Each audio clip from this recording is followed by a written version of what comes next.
क्या आप भी बारिश के दिनों में अपने पौधों को हंसता, खिलखिलाता और चमकदार बनाना चाहते हैं तो अपनाएं कुछ खास टिप्स। हेलो फ्रेंड्स, मैं हूं प्रियंका होम किचन गार्डन में आज आपका फिर से स्वागत है। आप हमारे चैनल पे नए हैं तो प्लीज मेरी वीडियो को लाइक करें, शेयर करें और चैनल को तो सब्सक्राइब कर ही लें।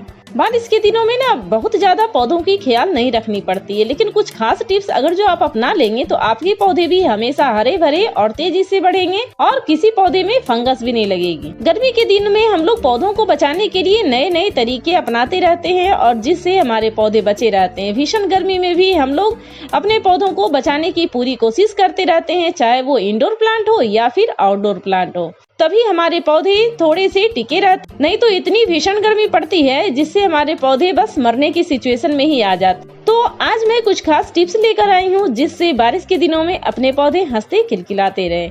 तो सबसे पहले अपने इंडोर प्लांट को बारिश में बाहर निकाल दीजिए। जब बारिश होती रहती है रेगुलर 4 से 5 दिन, तो अपने इंडोर प्लांट को बाहर निकाल दीजिए, चाहे वो प्लांटर में लगे हो तब भी या फिर आप पानी में कटिंग ग्रो कर रहे हैं वो वाले भी। सभी पौधे बाहर निकाल दीजिए जिससे पौधे को अच्छी खासी मात्रा में पानी मिले और बारिश के पानी में नाइट्रोजन रहता है तो वो पौधों को अच्छे से मिले, उसकी ग्रोथ बहुत ही अच्छी हो और पत्ते सारे चमकदार बने रहे। दूसरी टिप्स है कि अपने पौधे को फटाफट से स्टैंड के ऊपर रख दें, नहीं तो ऊपर से भी बहुत अधिक पानी होती है और नीचे से भी प्लांटर अपना जमीन में टच रहता है ना, तो इससे प्रॉब्लम आ सकती है प्लांटर और प्लांट दोनों में ही। प्लांटर भी अपने तुरंत ही टूट जाते हैं अधिक पानी से और प्लांट को तो सड़ने गलने की समस्या पूरी बनी रहती है। इसीलिए आपके पास स्टैंड है तो आप फटाफट से उठा के सारे प्लांट को स्टैंड पे रख दीजिए।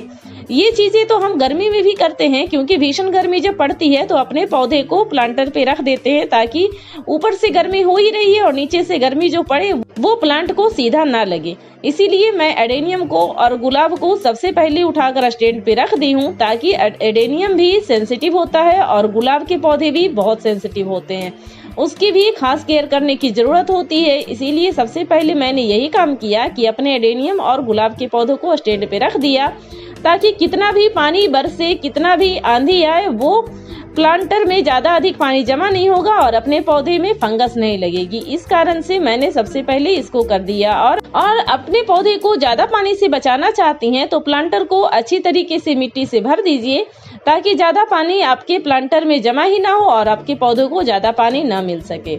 और इस तरह से जो सूखे फूल है ना, गुलाब के खिले हुए जो सूखे फूल हो गए हैं उसको हटा दीजिए फटाफट से, नहीं तो अपने पौधे में ना फंगस लग जाती है तुरंत में ही। गुलाब बहुत ही सेंसिटिव पौधा होता है, इसीलिए फटाफट से जितने भी सूखे हैं सभी को हटा दीजिए।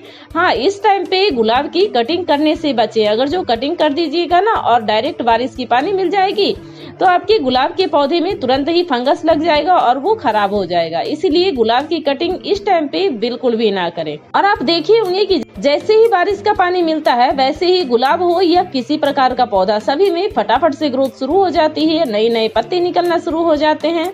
अगली टिप्स है, जितने भी सूखे पत्ते हों सभी प्लांट के सूखे पत्ते हटा दें, क्योंकि जब अधिक गर्मी पड़ रही थी ना तो कितना भी प्लांट को बचाने की कोशिश कीजिए, अधिक गर्मी के कारण पत्ते बर्न हो ही जा रहे थे। तो जितने भी सूखे पत्ते हैं सभी को मैं काट काट कर यहाँ पर हटा दे रही हूँ, ताकि पौधे में अच्छे से हवा लगे और जब हवा का सर्कुलेशन बढ़ेगा तभी तो पौधे अच्छे से ग्रोथ करेंगे। गले पत्ते, सूखे पत्ते पड़े रहेंगे गमले में और बारिश रेगुलर हो रही है तो इससे फंगस लगने का डर होता है। इसीलिए अच्छे से चेक करके जितने भी सूखे गले पत्ते हैं सभी को हटा दीजिए, चाहे वो इंडोर में रखा पौधा हो या फिर आउटडोर में रखा पौधा, सभी के सूखे पत्ते काट काट कर हटा दीजिए। अगली टिप्स है कि हम ज्यादा गमलों को ना स्टैंड पे नहीं रख पाते, क्योंकि इतनी ज्यादा स्टैंड होती नहीं है हमारे पास। तो जिनके पास स्टैंड बहुत ज्यादा नहीं है तो इस तरह का पत्थर लीजिए या कोई छोटा सा टुकड़ा लीजिए, उसको ना गमले के इस तरह नीचे में रख दीजिए, ताकि गमला थोड़ा सा टेढ़ा हो जाए और नीचे से भी गमले में हवा लगे, प्लांट की जड़ों में डायरेक्ट हवा लगेगी और ऊपर से भी ज्यादा पानी गमले में जमा नहीं हो पाएगा। तो इस तरीके से पौधों को बचाया जा सकता है बहुत ही आसान तरीके से, बिना स्टैंड पे रखे हुए। इसीलिए ये काम तो जरूर कर लीजिएगा कि जितने भी आपके प्लांटर हैं सभी के नीचे इस तरीके से ठीकरी लगा दीजिए या कोई पत्थर लगा दीजिए। और गर्मी में हम लोग क्या करते हैं, सभी पौधों को ना प्लेट पे ऐसे कर देते हैं, रख देते हैं, ताकि नीचे से ह्यूमिडिटी बनी रहे और अपने पौधे बचे रहे। तो जब अधिक बारिश हो रही है तो सबसे पहले इन प्लेटों को हटाकर रख दें, क्योंकि नीचे से भी पानी पड़ना जरूरी नहीं है। ऊपर से तो ऑलरेडी बारिश हो ही रही है ना, इसीलिए जितने भी प्लांटर के नीचे इस तरह से प्लेट आप रखे हुए हैं सभी प्लेट को फटाफट से हटा दीजिए। वैसे इसमें बहुत सारे होल हैं, ये प्लास्टिक के गमले हैं, लेकिन तब भी ये जो प्लेट हम रखते हैं गमले के नीचे उन प्लेट की अब जरूरत नहीं है, क्योंकि बारिश बहुत अधिक ज्यादा हो रही है। आप अगर कटिंग लगाने के शौकीन हैं तो इस टाइम पे आप सभी तरह के कटिंग लगा सकते हैं, एडेनियम और रोज की कटिंग छोड़कर, क्योंकि इस टाइम में एडेनियम और रोज की कटिंग चलती नहीं है। एडेनियम की कटिंग में गर्मी शुरुआत हुई थी ना तभी लगाई थी, अब देखिए अच्छे से स्टेबल हो चुका है और पत्ते भी नए नए आ चुके हैं। और यहाँ पर मैं ना उसी प्लांटर में मैं कटिंग लगा दी हूँ, एडेनियम वाले में ही कोलियस की लगा दी हूँ, अरेलिया की और फिर हिबिस्कस की लगा दी हूँ, इधर कृष्ण कमल की भी लगा दी हूँ। बहुत सारी कटिंग में लगा दी हूँ, लेकिन कटिंग जो मैं लगाई हूँ ना सिर्फ मोरंग में लगाई हूँ। इसमें ना ही मैं कोई मिट्टी ऐड की हूँ और ना ही किसी प्रकार का खाद ऐड की हूँ, तो बस कटिंग वैसे ही मोरंग में लगाकर इसको छोड़ दी है। आप इस टाइम में गेंदे के बीज भी लगा सकती हैं, ताकि नए नए पौधे सही टाइम पर तैयार हो जाएं और सही टाइम पे फ्लावरिंग आपके गार्डन में शुरुआत हो जाए। नहीं तो लेट लगाने से ना फ्लावरिंग लेट होती है, इसीलिए फटाफट से आप मैरीगोल्ड के बीज इस टाइम में डाल दीजिए, ताकि आपके भी नए नए पौधे तैयार हो जाएं और फटाफट से आप अपने पौधे को शिफ्ट कर दें टाइम पे।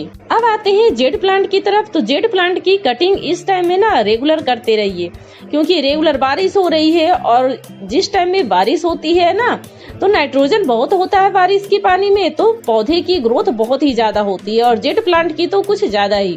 वैसे ये स्लो ग्रोथ प्लांट है, लेकिन बारिश की पानी जब इस पे पड़ती है तो बहुत ही ज्यादा ग्रोथ होती है।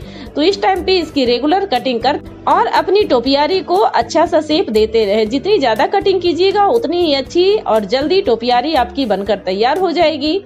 और अगर बड़ी कटिंग निकल रही है ना तो आप कटिंग को ग्रो भी कर सकते हैं, बहुत इजीली ग्रो हो जाता है। बारिश का टाइम हो या सर्दी का टाइम या फिर गर्मी का टाइम, किसी भी टाइम का हो, आपका कटिंग जेड का फटाफट से ग्रो हो जाता है। और सभी को मैं स्टैंड पे रखी हूँ, ताकि जेड में भी ज्यादा पानी से ना ओवर वाटरिंग से फंगस लगने का डर होता है, पत्ते पीले होकर झड़ने लगते हैं। इसीलिए मैं जेड के प्लांट को भी स्टैंड पे रख दी हूँ, ताकि इसमें ज्यादा पानी ना हो और हमारे पौधे फंगस से बचे रहे। यहाँ पर देखिए मैं बहुत सारा जेड का कटिंग भी लगा दी हूँ, जितने बड़े बड़े थे ना सभी को मैं लगा दी हूँ।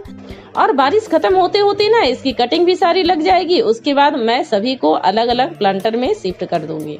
बहुत अधिक गर्मी जब पड़ती है ना 45 टेम्परेचर क्रॉस जब होती है तो हम किसी भी प्लांट को रिपोर्ट नहीं कर पाते हैं। तो उस टाइम पे जब हम नहीं कर पाते हैं, अब बारिश होने लगी, रेगुलर बारिश हो रही है हमारे और आपके यहाँ सभी के यहाँ, तो इस टाइम पे आप पौधों की रिपोर्टिंग कर सकते हैं। इसमें रूट बाउंड हुई थी तब भी मैं रिपोर्टिंग नहीं कर रही थी, क्योंकि अधिक गर्मी में रिपोर्टिंग कीजिएगा ना तो आपके प्लांट शॉक में चले जाएंगे और अधिक गर्मी वो झेल नहीं पाएंगे, नीचे से रूट भी कट जाएगी और आपका पौधा बच नहीं पाएगा। इसीलिए अब मैं इस पौधे की रिपोर्टिंग भी कर दूंगी और अच्छे से ये ग्रो भी हो जाएगा, क्योंकि अभी रेगुलर बारिश हो रही है और पौधा जल्दी से ग्रोथ भी करेगा और हरा भरा बना रहेगा। अगर आप मनी प्लांट पौधे के शौकीन हैं, उसको फास्ट ग्रोथ दिलाना चाहते हैं, तो आप फटाफट से उसके गमले में ना मॉस स्टिक लगा दीजिए, ताकि आपके पौधे में ग्रोथ ज्यादा हो और फटाफट से ये जल्दी बढ़ जाए। क्योंकि बारिश के टाइम पे इसकी ग्रोथ दुगनी हो जाती है और आप मॉस स्टिक लगा दीजिएगा ना तो आपके पौधे की ग्रोथ भी बहुत अच्छी रहेगी और पत्ते भी बड़े बड़े और चमकदार बने रहेंगे। अगर आप तुलसी का पौधा लगा रखे हैं और उसमें फूल आ रही हैं, तो उसके फूल को ना मांजर को उसको काटते रहिए। जितनी ज्यादा काटिएगा उतनी ज्यादा प्लांट बूसी होगी और आपके पौधे में कीड़े मकोड़े फंगस नहीं लगेंगे और बहुत ही जल्दी घना होकर ये पौधा आपका बिल्कुल तैयार हो जाएगा। और ये जो स्पाइडर प्लांट में लगाई थी ना, देखिए सभी स्टेबल हो चुके हैं। इसको मैं ट्रे में लगाई थी पानी डालकर, यहाँ मैं उसको ट्रे से हटा दी हूँ, क्योंकि अभी रेगुलर बारिश हो रही है। और इसकी कटिंग भी कर दी थी, क्योंकि मैं अटैच था तभी कटिंग लगाई थी ना, इसीलिए। और यहाँ पर मैं मोरपंखी का कुछ बीज डाली थी, वो भी अच्छा खासा चल गया है। अब बारिश आ गई है ना, तो सभी को अच्छे खासे बड़े प्लांटर या फिर लॉन में मैं इसको शिफ्ट कर दूंगी। अब आते हैं कलांचू की तरफ। तो कलांचू की कटिंग मैं बारिश शुरू होने के पहले ही लगाई थी, क्योंकि जब पुराने पौधे हो जाते हैं ना, तो इसकी रूट गलने की समस्या बहुत ज्यादा हो जाती है।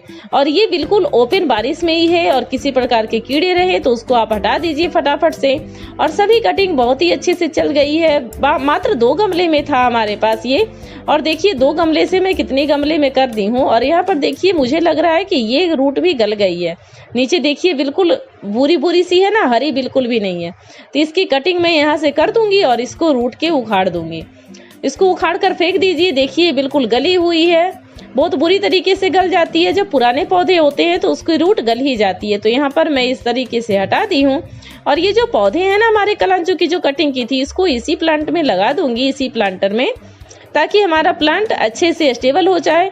और नई नई रूट इसमें आना शुरू भी हुई थी, और इसकी मिट्टी भी मैंने अच्छी बना कर रखी थी, तो इसी प्लांटर में मैं लगा दी। और इस टाइम पे तो रेन लिली में ना बाहर आए रहते हैं, बहुत सारी रेन लिली खिलती है। जैसे ही बारिश की शुरुआत होती है सभी कलर की रेन लिली खिलने शुरू हो जाते हैं। बहुत सारी कलर वेराइटी में भी रेन लिली होती है और बहुत प्यारे लगते हैं। जितने दिन बारिश होती रहेगी उतने दिन ये फ्लावरिंग करता रहेगा। वीडियो को लास्ट तक देखने के लिए आपका बहुत बहुत धन्यवाद। Thank you friend, thanks for watching.